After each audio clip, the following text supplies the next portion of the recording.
Hey everyone, welcome back to another episode of Small Business Stories. You know the voice, Dr. LL, Loralyn Mears of Steeris, and every week we are bringing to you fascinating guests. I love learning from all of them. And today's guest, no exception, right? You've come to expect gold as the standard. This is kind of where we are with the show, and it's an exciting place to be. Let me thank you for that. So, in the house today, we've got Jimi Gibson, and he is the founder of the Thrive Internet Marketing Agency, which, yes, is a mouthful, but what does it really mean? It means he's learned how to figure out what the signals are out there so that he can help brands grow. Jimi, welcome to the show. Loralyn, glad to be here. Looking forward to our conversation.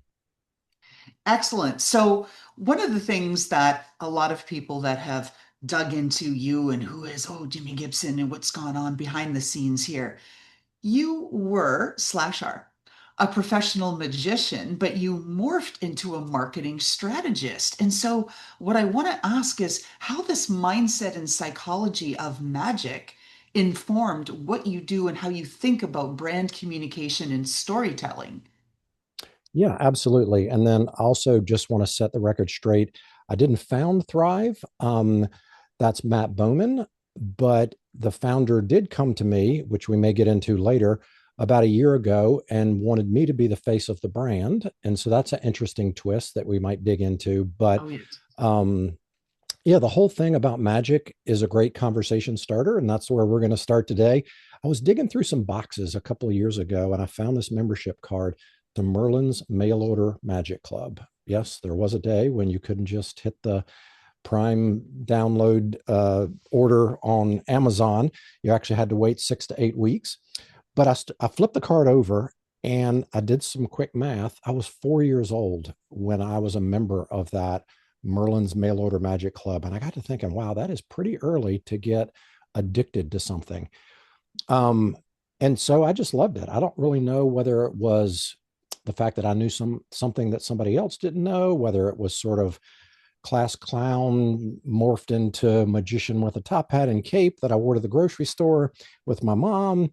But yeah, I started doing magic shows in middle school for pay, like $25. My friends' parents would pay me to entertain my friends at their birthday party that I probably would have been invited to anyway. So I started thinking, wow, there's something here. In high school, I met a gentleman who was an account executive for a Fortune 100 company that was looking for a promotional entertainer. And I guess I passed the test, and that lasted another 16 years doing all sorts of shows and cutting my teeth and how to gain the attention of an audience and how to keep their attention and to keep things exciting and fun. And so I know we'll break that down a little bit, but yeah, I would say as I hung around that agency and I did shows and then I learned why were they hiring me to do this and how did marketing work, I figured if there was a career that was the most similar to being a magician, it's being a marketer. And so that was the transition. But I always have this lens when I work on a campaign or speak with a client about, basically all business is show business. And there's certain things that happen behind the curtain, and there's certain things that happen, in front of your prospects or your audience, air quotes there. And yeah, it's just been the lens that I see the world through. So yeah, happy to dig in on any of that. Okay, so we're going to dig into that part of it. But first, let's see if we can bust the myth. Is all press good press, even if it's bad press? Ooh, I would say there are many companies who have suffered great loss through bad press. So I'm not a proponent of all press is good press. But, as P.T. Barnum says, uh, you got to get out there and you got to make things known. And sometimes a little shakeup is orchestrated. I'm thinking about Penn and Teller right now. Many of you are probably familiar with Penn and Teller. They have a show, Fool Us. They've been around forever. They actually manufactured bad press when they first started that magicians didn't like them. Magicians hated them. Why did they do that? They did that because they didn't want to be clumped in the category of powder blue tuxedos. They wanted to carve their own way. That myth, I mean, that animosity was not there. It just was manufactured so that they could separate themselves from the standard magician. And I think it turned out pretty well. Oh, indeed. I can see all the parallels right there with Yeah. marketing and positioning because it is about differentiation. Otherwise, you get lumped right into that. Yeah. Right. Everybody's the same. We'll do the same thing. So let's pull apart a little bit about what you said about looking into the magic behind it all and trying to figure out the brand. Like you even have the magic script, Right. as you call it, right, for crafting brand messages. So what is really behind all of that framework and why does it work so well when marketing today seems like just noise and distraction? Sure. Well, I guess the best way to explain it is maybe we could try something. I'll ask you a few questions and we'll just see where it goes. So, I think I remember from one of your episodes that you're a native Canadian with some Ukrainian background. Is that correct? Yes, you listened. I love it. Yes. Thank you, Jim. Sure. And are you in the New York City area now? I am the other side of the Hudson. Yes, the Jersey side. Okay. Yes. And so are you in a home? Are you in a high rise? Tell me about where you go to sleep at night. I'm in a home in the burbs. Nice, nice. And so do you have pets, dogs that you walk or Pets, dog mama. good? Me too. I'm a dog daddy. So you probably have a route that you go on through the neighborhood. Of I want course. you to think about your neighborhood. And for those watching or listening, I want you to think about your neighborhood. So we're all going to just take a little journey here. And let's get what's the dog's name? The marvelous Miss Maisie. Oh my goodness. Now that was that based on the character Miss Maisel? Yes, I just thought it just fit her. She was this wondrous little rescue thing. And anyway, Oh, that's how it started. okay. We're going to take a walk with the marvelous Miss Maisie. And I want you to go down a road that you typically wouldn't go down. You're sort of familiar with that street, but you probably couldn't pick out all the houses and name who lives there. And we'll just kind of go with the flow. We're using the theater of the mind here. So there is a house that all of a sudden you kind of stop and you look and you're like, you know what? I know that house was there, but I really haven't inspected it much. And that's kind of weird that the front door is open. Um, I don't know. It looks strange because there's like a stick leaned up against the inside entryway inside the house, like a club or a long kind of thing, not a golf club, but you wonder, is something going on? Is somebody break in? Did they set that down? That's kind of strange. So that's one scenario. Okay. The next scenario, we'll wipe that one away, is the light is hitting that door just perfectly. And it kind of feels very welcoming. And you're thinking, you know what? I'm sort of getting the vibe that there's a party or a get together going on. And they've left the door open because everybody who comes in is going to know, hey, here's the place and the party's happening in the kitchen. We're just going to walk in. That's another scenario. Okay. The next scenario is you look around the yard and all these little holes have been dug in the yard and there's a shovel or spade leaned up against the tree. And you're like, okay, this person must be in a real rush to plant something. This is not really the time to plant things. It's a little cold outside. I don't know what's going on. That is really strange. Okay. And then the last scenario. And for those of you listening and watching, try to absorb all these scenarios. We've got one more. The next one is the sun is actually very low in the sky at this point, and it's reflecting off of the floor in that entranceway. And it looks like that floor has just been polished or something. It's like the floor is sparkling like diamonds, and you just like that is like a magical, hey, magical Miss Maisie, a magical scene there. Um, and so one of those scenarios may have connected with you. It does, there's no deep meaning behind it, but which one of those four? The open door with like the stick or the club, the open door that's welcoming for that party, the one with the holes dug all over the yard, or the nice reflections on that floor sparkling like diamonds. Do you have one? Yes, the holes in the ground. I was intrigued. I was instantly curious. Why have they done this? Is this okay? Did they need help with something? Why did they stop? Why is it unfinished? I had 1,000 questions. Awesome. Awesome. That is exactly what you're supposed to think through. Now, as you approach, you've got to know more. You sound like a very inquisitive person, and you're a good neighbor, so you want to make sure there's nothing crazy going on. And so as you approach that front porch, you notice that there are some steps that lead up to the main front porch. There's 13 steps. How many steps do you get up before you call out, hey, is anyone home?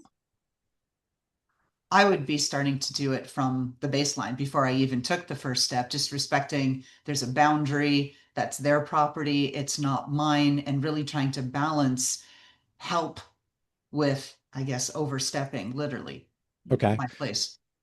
So you're saying sort of zero, but let's say between 1 and 13. Are we at 1, 2? What do you think?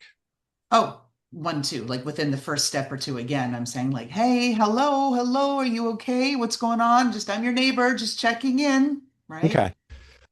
Well, you might sort of be like 1 foot on step 1, 1 foot on step 2. So it's up to you, 1 or 2.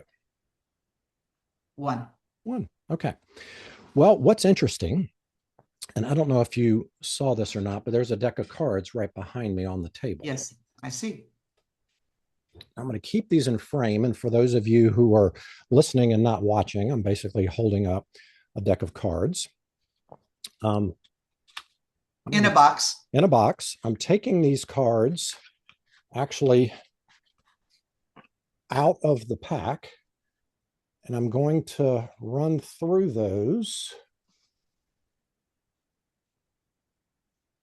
Oh, there's actually one card that's turned over. Now, I gave you 4 scenarios. I gave you a club leaned up against the door, right? I had a friendly scene of loved ones and friends, or a heart. The next one was holes dug in the yard. And I actually said there was a spade leaned up against the tree. And then the last one, the floor was shining like diamonds. So those are the 4 suits. You lean towards the shovel or the spade. Then I said there are 13 steps going from the ground up to the porch. And you, like, again, were very respectful. You said the first step. So if you look at 1 through 13, ace being low, that would be the ace of spades. Now, again, we've got one card that's turned over in this complete deck here. And if I turn that card over and it's the ace of spades, that would be pretty crazy. Oh my goodness. So, for those lacking the visual experience, Jimmy just pulled up the Ace of Spades, which was the card hidden from view and flipped over. So, there you go, right? Magic works. Believe. Believe. So, what does all that have to do with a marketing message? Well, I figured it was better to walk through an example than to be scientific and stand at the blackboard, right? And so there is a 3-part structure to how every marketing message needs to happen. And this can work for a marketing message. This can work for a blog post. This can work for a short video. This can work for a team chat or a new product launch. I've had a hard time breaking it. And so I'll kind of walk through the structure, and then folks can follow along and apply their own business, product, service, whatever the case may be, to how this breaks down. What was the first thing that I did when we started to have this conversation? Well, we started to explore what were some of the areas that we had mutual interest in discussing. But Well, before that, you did research. So I don't know which step, where the line is. well, when I said, let's try something, and then I started Oh, asking you, and I said, you're a native Canadian, right. you are originally, have Ukraine background. So what am I doing? I'm like, the most important thing that people want to talk about is what? Themselves, right? Exactly, right? And so I'm not telling you my credentials. I'm talking about you. I'm Mhm. talking about where you live. I'm asking you if you have any pets. I'm making that connection. And that's the first step. And so, in any sort of message, you have to read the room. You have to know your crowd. You have to pick your ideal client profile, whatever jargon you want to use.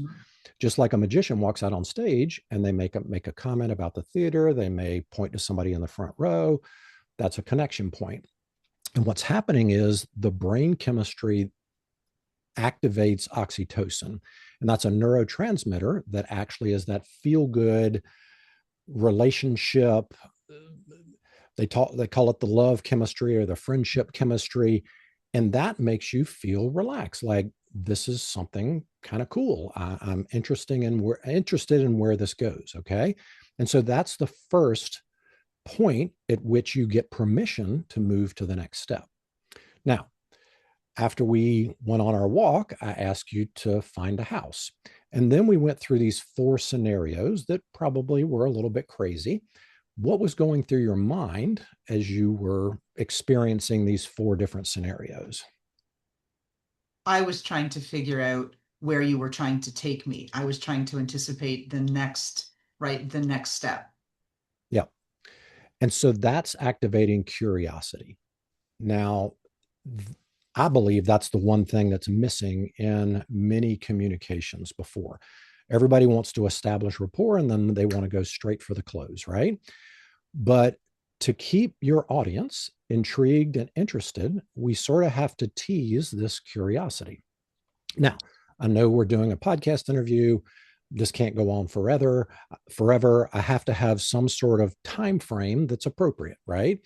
You have to gauge how long this can happen in the message that you're delivering, right? But what am I doing? I am activating your brain. There's a term, sitting on the edge of your seat. What does that mean? That means that you're not looking at your phone, you're not checking emails. You're literally sitting on the edge of your seat, wondering where this is going. I'm invested. Why are you invested? Because I told you we were going to take an interesting little journey. I gained the connection at the very beginning, right? So again, it has to go through these three steps. And that release that happens in curiosity phase is the neurotransmitter of dopamine. And so we've heard about the release of dopamine for social media addiction, right? It's not really the addiction to social media, it's the expectation of a reward. And you said it yourself. You are trying to figure out where this is going, what's going to happen next. You're expecting some resolution, right? And so the last phase of the process should just feel like a natural flow from connection to curiosity. And then if I've basically described it, so I brought out the cards. So you're thinking, okay, there's something with that card. Then we started connecting the dots to what you had experienced. All of a sudden, these weird scenarios became the four suits and a deck of cards. And you're like, oh. And then when I flip over the ace of spades, which I drug out a little bit, right? So I'm escalating the tension, I'm creating some drama.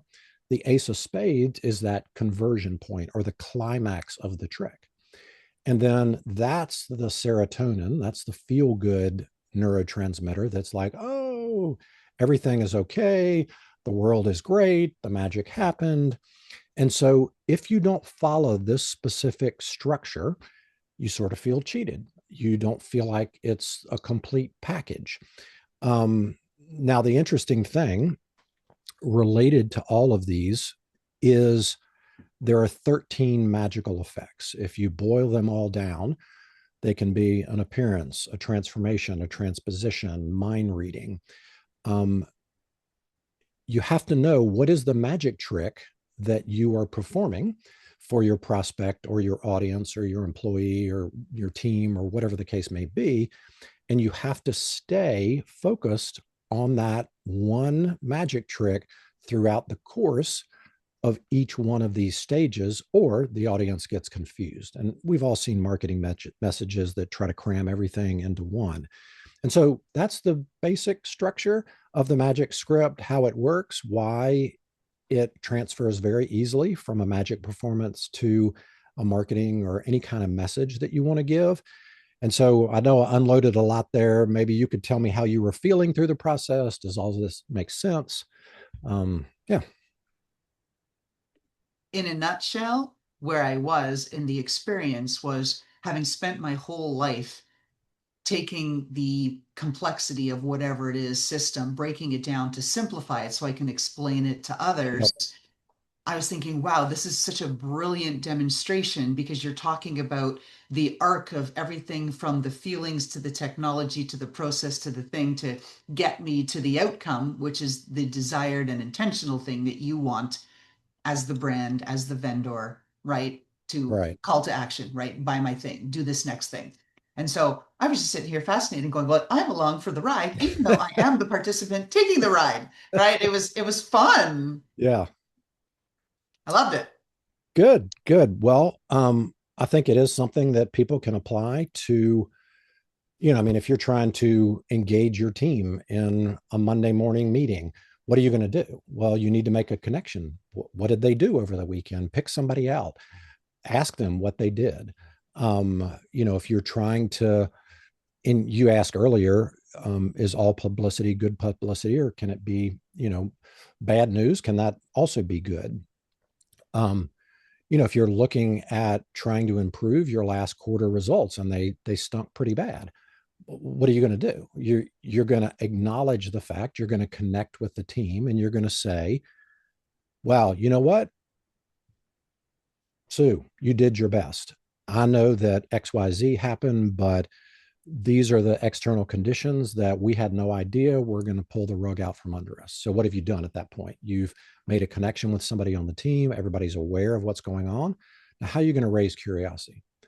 What if I could tell you that we actually have to do less next quarter to break our goals, through the roof?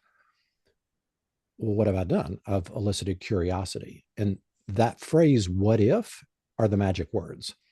Because what if now starts your brain going, I don't know how that's possible. How are we going to do less work and double our revenue? So obviously there's a lot more that goes into it, but hopefully folks can play around with that and remember that as they start to craft any type of message they want to deliver. Ooh. So that said, that is a really good segue to queue up where I was going to go next on in this AI world where it is really about how do you build trust, right? In the landscape where so much is dependent on systems that assess and categorize what we say. Yep. But I want to tie it back to what you said when you corrected me that you were not the founder of Thrive, but you took over the position to be the face of it and get the message out there. Talk to us about why that is so important these days to have the right person delivering the right message online. Yeah, great question. And I know we have some alignment on this world of invisibility that often founders and CEOs and executives experience. What's been going on, if unless you've been under a rock somewhere, is the world of SEO and how businesses are found has changed dramatically. We have about 1,000 active clients, and we've seen significant fall off in traffic to websites. Why? Because the world of SEO is a little different. It's not dead by any stretch of the imagination, but these large language models like Claude, ChatGPT, Gemini, Grok, Perplexity, people are going to those large language models or LLMs and they're typing in questions. It used to be that we would optimize for a keyword. Um, right now, and you probably heard the terms generative engine optimization or answer engine optimization. People are asking these large language models questions. So the typical search in Google that people would do would be a 4 to 5 word phrase. The average number of words in an LLM search is about 32 words. So it's more conversational. Now, from a business perspective, why does this matter? People are asking, who is the expert in this field? Who is the most knowledgeable about this particular topic? Well, it's very hard for one of these large language models to grab onto a company name because a company is made up of people. A company doesn't have the same kind of credentials that an expert does, right? And so we saw this happening. The founder, Matt, brilliant mind, but he is not the one to be out having these conversations. I sort of took it upon myself before all this happened to just start writing and putting out content. And He said, we need somebody to drive this process, because if we are going to be recommending this to our clients, we need to be practicing what we preach, right? And so what happens is these LLMs are searching their knowledge base. They're trying to understand who are the experts. And when a founder, a CEO, a subject matter expert has published content with their byline, with their credentials, it's very easy for those large language models to grab onto that and to attribute the expertise to a person. And so what we're seeing is when a business owner or founder or CEO participates in public content, it actually transfers visibility to the business in a greater way than the business transferring visibility to the person. And I know that's a little bit of reverse thinking, but I would say, I know people listening, you don't want to be a content creator. You don't want to be stuck on, social media constantly.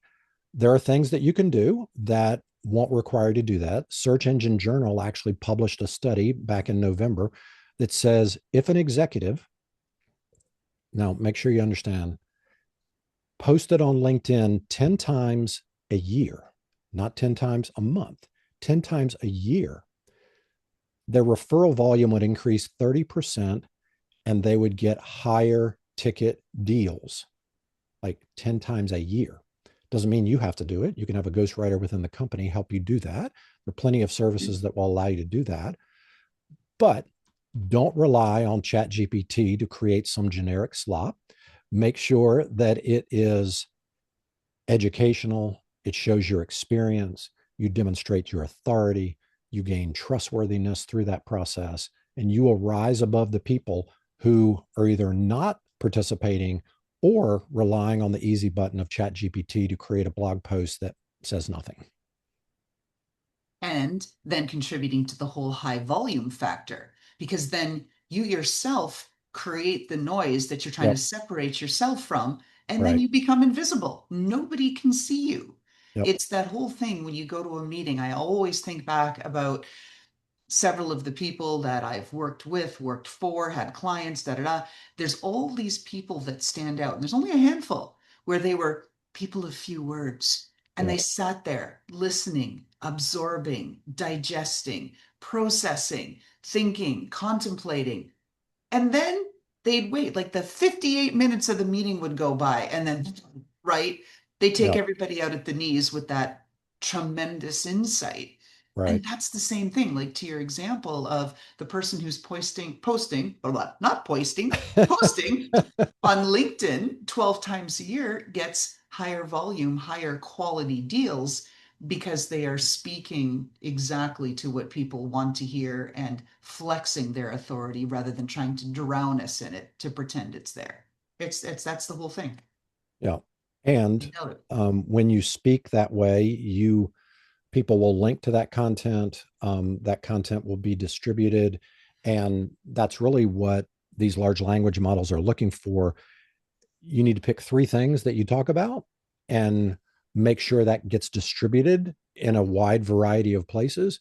Don't talk about 100 things, or AI can't figure out who you are and what you're the expert at. Bingo, bingo. Now, as we're wrapping up our show, any other advice that you'd like to leave folks with? Yeah, I would say, and this is old school, and it's interesting how PR has sort of come full circle. But go out and get involved in your community. Whatever you have a heart for, sponsor that organization, be involved in a fundraiser, go to a ribbon cutting, join your chamber of commerce, um, talk to your local media. Your local media is looking for content too. They're looking for experts. Why can't you be the one who is interviewed on the news, who is the one who contributes to a monthly publication? Those are things that executives, business owners, founders, they aren't doing it. It seems ridiculous.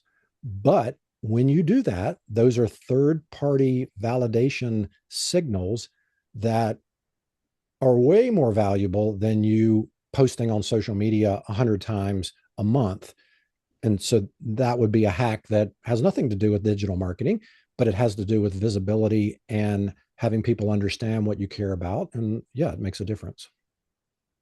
All right. Where can people find you, Jimmy Gibson, and Thrive? Where can they go? Sure. Well, Thrive is easy. It's just thriveagency.com. There's a bunch of stuff on there that is educational. I write a blog every month and it's followed up with a video. And then I post pretty much every day on LinkedIn.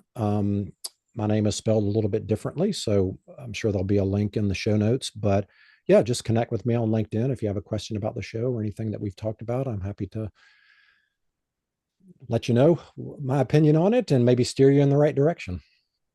No pun intended there. Right there we go. Right. Tying it together. And that for folks that are just listening, it's Jimmy with a Jimi. Exactly. A little bit different. Having had one of those names my whole life as well that no one can spell, pronounce, any of that sort of good stuff.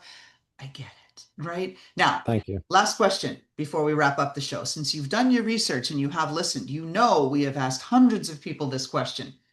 If we got to peek into your closet and there was some footwear in there that personified who you are, Jimmy Gibson, shoes, boots, something, what are we looking at? Well, I live in Charleston, South Carolina, so the answer would have to be sandals or flip flops because the beach is only a few steps away, and it's kind of my uh, the vibe I like to have when I'm in my office or in the yard or out and about. So There we go. This is why I love asking the question, right? It just brings people instantly to earth. And yep, I've got the visual of, I love Charleston. It's one of those just fabulous magical. See, we're coming back. You there we got these go. words stuck in Nice my head point. now. Places, just wonderful. So, with that, thank you so much for being on our show. Great. Well, thank you for having me. It was a lot of fun.